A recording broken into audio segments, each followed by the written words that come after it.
ملک کے بالائی اور وسطی علاقوں میں شدید بارشوں سے سیلابی صورتحال کا الرٹ جاری۔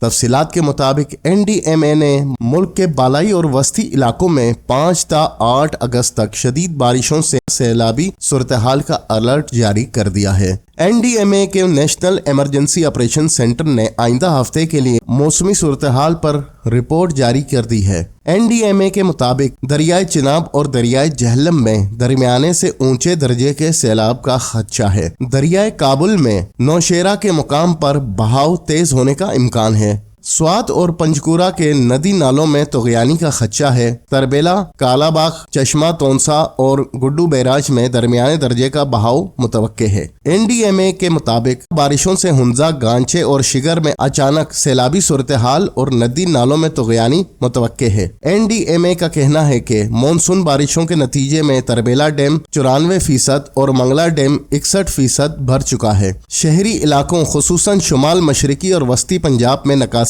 آپ کے لیے ڈی واٹرنگ پمپ تیار رکھیں۔ این ڈی ایم اے کا کہنا ہے کہ تمام متعلقہ اداروں کو ممکنہ خطرات کے حوالے سے بروقت آگاہی فراہم کی جا رہی ہے۔ این ڈی ایم اے نے تمام متعلقہ اداروں کو خطرات سے نمٹنے کے لیے پیشگی اقدامات کی ہدایت جاری کر دی ہے۔